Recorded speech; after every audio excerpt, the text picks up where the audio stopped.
Okay. Okay. I'm taking a breather from the flashlight situation because I feel like there's just like there's a little bit more light in my attic right now, so I don't really need to do that.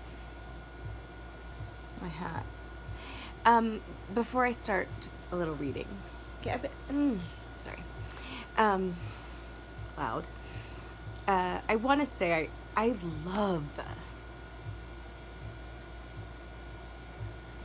love Tig Notaro. Like, I love her. I love you. You're awesome. You're just awesome. Okay. Just want to put that out there in the universe, and I want to land once more in what I know for sure by Oprah Winfrey. Resilience, page 35, and read a little bit. Let's go. Okay. Whew. Every challenge we take on has the power to knock us to our knees. But what's even more disconcerting than the jolt itself is our fear that we won't withstand it.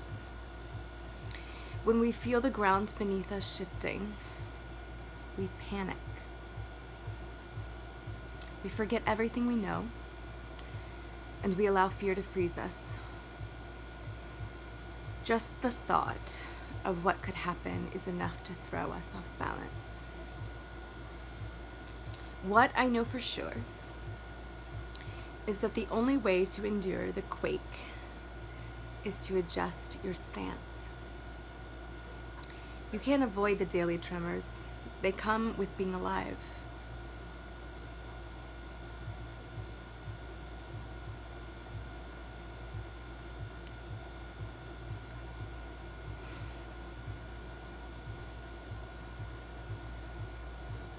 But I believe these experiences are gifts that force us to step to the right or left in search of a new center of gravity.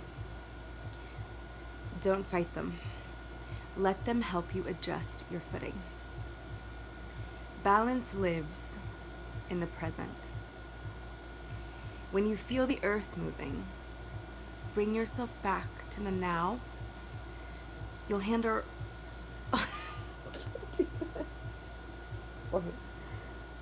Jesus, this is just too gorgeous for me. And come on, lady. You'll handle whatever shakeup the next moment brings when you get to it. In this moment, you're still breathing. In this moment, you've survived. In this moment, you're finding a way to step onto higher ground. For years, this is page 36, something's good. This is just endlessly miraculous to me, for me, with me, within me. 4 years, I had a secret that almost no one knew. Even Gail, who knew everything about me, wasn't aware of it until several years into our friendship. The same is true for Stedman. I hid it until I felt safe enough to share. The years I was sexually abused, from age 10 to 14, my resulting promiscuity, and finally at 14, my becoming pregnant. I was so ashamed. I hid the pregnancy until my doctor noticed my swollen ankles and belly. I gave birth in 1968. The baby died in the hospital weeks later.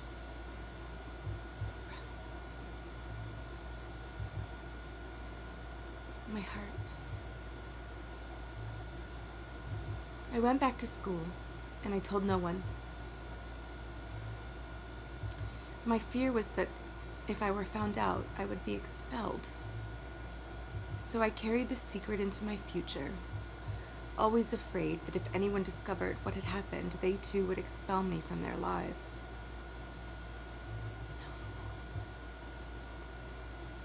Even when I found the courage to publicly reveal the abuse, I still carried the shame and kept the pregnancy a secret. When a family member, who has since died, leaked this story to the tabloids, everything changed. I felt devastated, wounded, betrayed. How could this person do this to me? I cried and cried. I remember Stedman coming into the bedroom that Sunday afternoon. The room darkened from the closed curtains. Standing before me, looking like he too had shed tears, he said, "I'm so sorry. You don't deserve this."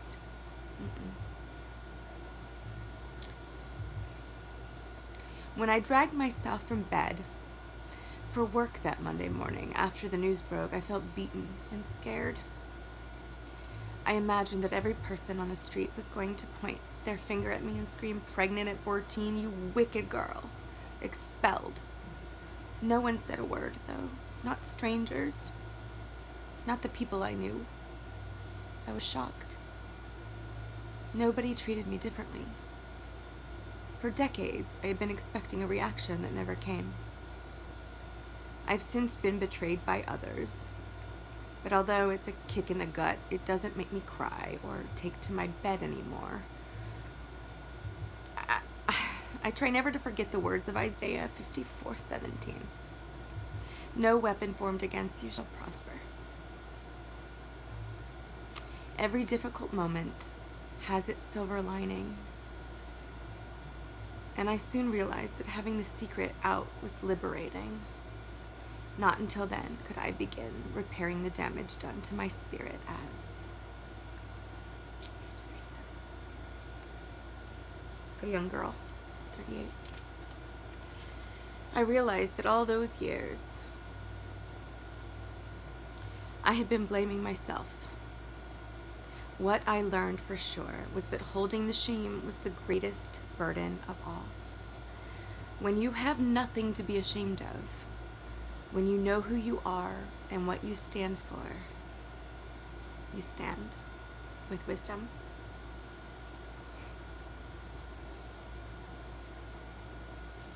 Page 39.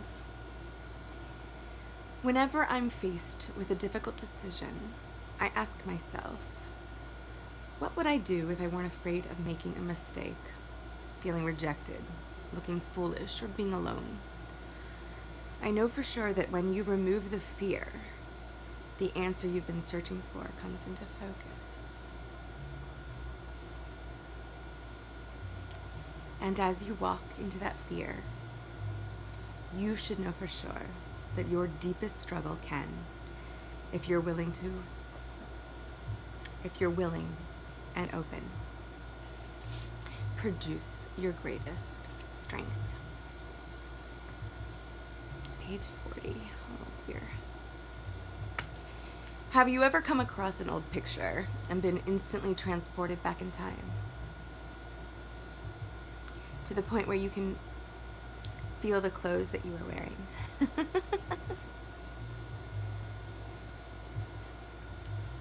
To the point that you can feel the clothes that you were wearing. There's a photo of me at 21 years old that gives me exactly this feeling. The skirt I was wearing cost $40, more than I'd ever spent on a single item of clothing, but I was willing to do it for my first major celebrity interview, Jesse Jackson. He was speaking at a local high school, telling students, "Down with dope, up with hope." And I had been assigned to cover him. My news director didn't think the event was worth our time, but I insisted, pleaded, assuring him I would come back with a piece worthy of the 6 o'clock news, and I did. Wow. I had a fondness for telling other people's stories, extracting the truth of their experience and distilling it into wisdom that could inform, inspire, or benefit someone else. But still, I was uncertain about what to say to Jackson or how to say it. If I knew then what I know now, I would never have wasted even a single minute doubting my path.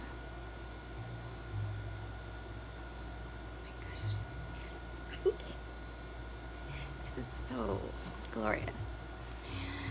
Because when it comes to matters of the heart, emotion, connection, and speaking in front of large audiences, I thrive. Something happens between me and whomever I'm engaged with. I can feel them and sense that they are vibing right back with me. That's because I know for sure that anything I've been through or felt, they have too, and probably more so. The great connection I feel with everyone I speak to stems from being aware that we are all on the same path. All of us wanting the same things: love, joy, and acknowledgement. No matter what challenge you may be facing, you must remember that while the canvas of your life is painted with daily experiences, behaviors, reactions, and emotions, you're the one controlling the brush. Sundays. If I had known this at 21, I could have saved myself a lot of heartache and self-doubt. It would have been a revelation to understand that we are all the artists of our own lives, and that we can use as many colors and brushstrokes as we like. Page 41. I'm gonna stop. It's so worth just savoring.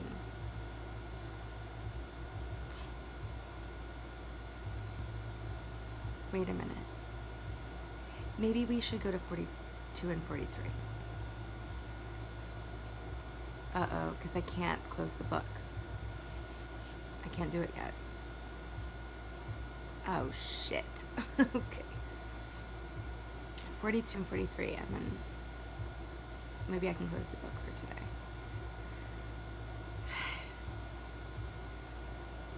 I have always prided myself on my independence. Oh, dear goodness graciousness. My integrity, my support of others. But there's a thin line between pride and ego. And I've learned that sometimes you have to step out of your ego to recognize the truth. So when life gets difficult, I found that the best thing to do is ask myself a simple question: what is this here to teach me? I remember back in 1988, when I first took ownership of the Oprah show. I had to buy a studio and hire all the producers. There were a million things I didn't know. I made a lot of mistakes during those early years, including one so big we had a priest come in to cleanse the studio afterward. Wow! Fortunately for me, I wasn't so well known back then. I could learn a lesson and grow from it privately. Today, part of the process of success is that my lessons are public. If I stumble, people know, and some days the pressure of that reality makes me want to scream. But one thing I know for sure: I'm not a screamer. I can count on one hand the number of times in my life, 4, when I've actually raised my voice at someone. So when I feel overwhelmed, I usually go to a quiet place. A bathroom stall works wonders. I close my eyes, turn inward, and breathe until I can sense the still, small space inside me that is the same as the stillness in you and in the trees and in all things. I breathe until I can feel this space expand and fill me. And I always end up doing the exact opposite of screaming. I smile at the wonder of it all. I mean, how amazing is it that I, a woman born and raised in Mississippi, when it was an apartheid state, who grew up having to go into town even to watch TV, we certainly didn't have one at home, am where I am today. Wherever you are in your journey, I hope you too will keep encountering challenges It is a blessing to be able to survive them, to be able to keep putting one foot in front of the other, to be in a position to make the climb up life's mountain, knowing that the summit still lies ahead, and every experience is a valuable teacher. Page 4.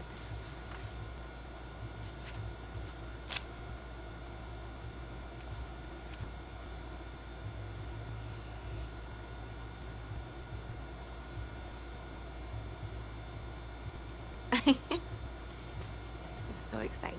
God bless.